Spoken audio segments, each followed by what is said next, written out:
Hello दोस्तों, स्वागत है आपका आपके अपने चैनल टेक्निकल ब्रदर्स में। आज के इस वीडियो में हम बात करने वाले हैं हमारे करंट अफेयर्स के एक टॉपिक राज्य बनाम विश्वविद्यालय अनुदान आयोग के बारे में।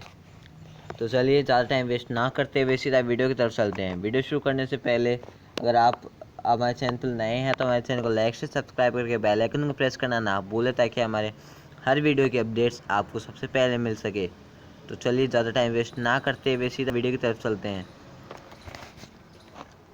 सबसे पहले जान लेते हैं कि ये टॉपिक चर्चा में क्यों है। सर्वोच्च न्यायालय के समक्ष सॉलिसिटर जनरल तुषार मेहता ने कहा कि परीक्षाओं का संचालन पूरी तरह से विश्वविद्यालय अनुदान आयोग यूनिवर्सिटी ग्रांट्स कमीशन यूजीसी के क्षेत्राधिकार के भीतर आता है और राज्य किसी भी स्थिति में परीक्षाओं को रद्द नहीं कर सकते हैं।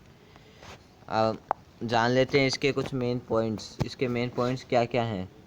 सॉलिसिटर जनरल तुषार मेहता ने कहा कि राज्य अपने स्तर पर इस तरह की परीक्षाएं रद्द नहीं कर सकते हैं और उनके लिए आयोग द्वारा दिए गए दिशा निर्देशों का पालन करना अनिवार्य है।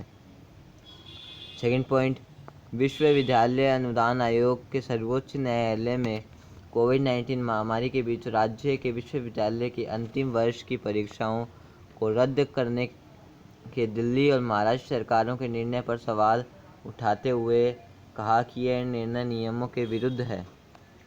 दोस्तों, आपको हम एक और बात बता देना चाहते हैं कि अगर आपको करंट अफेयर्स पढ़ने हैं तो हम डिस्क्रिप्शन में आपको हमारे ब्लॉग की लिंक दे देंगे। आप उसमें जाके अपने करंट अफेयर्स के रिलेटेड क्वेश्चंस पढ़ सकते हैं।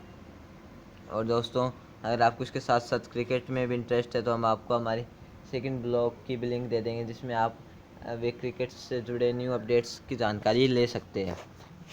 अब जान लेते हैं विश्वविद्यालय परीक्षाओं की वर्तमान स्थिति के बारे में। सॉलिसिटर जनरल तुषार मेहता ने सर्वोच्च न्यायालय की खंडपीठ को सूचित किया था कि देश के 800 से अधिक विश्वविद्यालय में से 209 ने परीक्षाएं सफलतापूर्वक संपन्न कर ली हैं, जबकि 390 विश्वविद्यालय परीक्षाएं आयोजित करने की प्रक्रिया में हैं।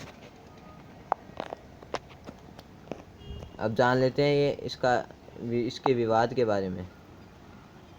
तो इसका विवाद है क्या।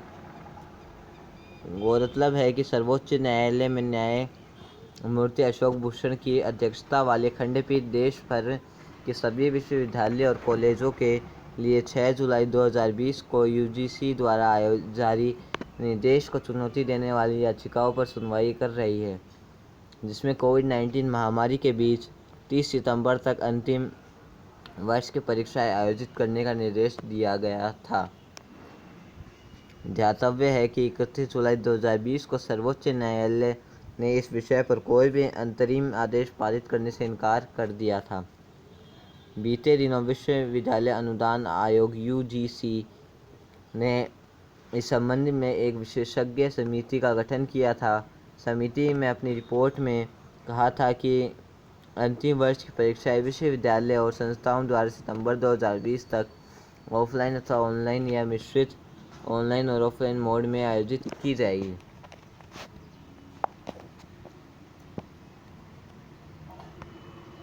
अब जान लेते हैं विश्वविद्यालय अनुदान आयोग के पक्ष के बारे में। सॉलिसिटर जनरल तुषार मेहता ने न्यायमूर्ति अशोक भूषण की अध्यक्षता वाली खंडपीठ के समक्ष यूजीसी का पक्ष प्रस्तुत करते हुए कहा कि राज्य विश्वविद्यालय अनुदान आयोग यूजीसी के नियमों में बदलाव नहीं कर सकते, क्योंकि डिग्री प्रदान करने संबंधी नियमों को निर्धारित करने का अधिकार केवल यूजीसी के पास है। सेकंड पॉइंट, विश्वविद्यालय अनुदान आयोग यूजीसी ने तर्क दिया कि परीक्षा का आयोजन न करना छात्रों के हित में नहीं होगा, और यदि राज्य सरकारें एक तरफा कार्रवाई करेगी तो यूजीसी राज्य विशिष्ट के छात्रों की डिग्री को मान्यता नहीं देंगी। तो दोस्तों, हम आपको एक और बार याद दिला देना चाहते हैं कि अगर अभी तक आपने मेरे चैनल को लाइक से सब्सक्राइब नहीं किया तो जल्दी से हमारे चैनल को लाइक से सब्सक्राइब करके बेल आइकन को प्रेस करना ना भूलें, ताकि हमारे हर वीडियो के अपडेट्स आपको सबसे पहले मिल सके। अब जानते हैं याचिकाकर्ताओं का पक्ष। इस संबंध में याचिकाकर्ताओं ने दावा किया कि परीक्षाएं आयोजित करने को लेकर 6 जुलाई 2020 को विश्वविद्यालय अनुदान आयोग यूजीसी द्वारा जारी दिशा निर्देश न तो कानूनी है और न ही संवैधानिक रूप से मान्य है। इसके अलावा छात्रों के बीच ऑनलाइन परीक्षा को आयोजित करने को लेकर भी भय स्थित है। इसके अलावा छात्रों के बीच ऑनलाइन परीक्षा करने की स्थिति है। ग्रामीण और दूर दराज के क्षेत्रों में इंटरनेट कनेक्टिविटी अभी भी एक बड़ी समस्या है।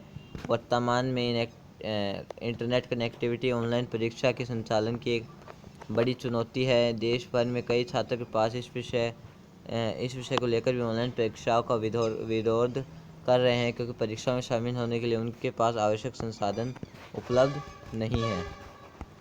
अब जान लेते हैं इसके आगे की राह क्या है। ऑनलाइन परीक्षाओं को लेकर छात्रों की चिंताएं पूरी तरह से न्याय संगत है।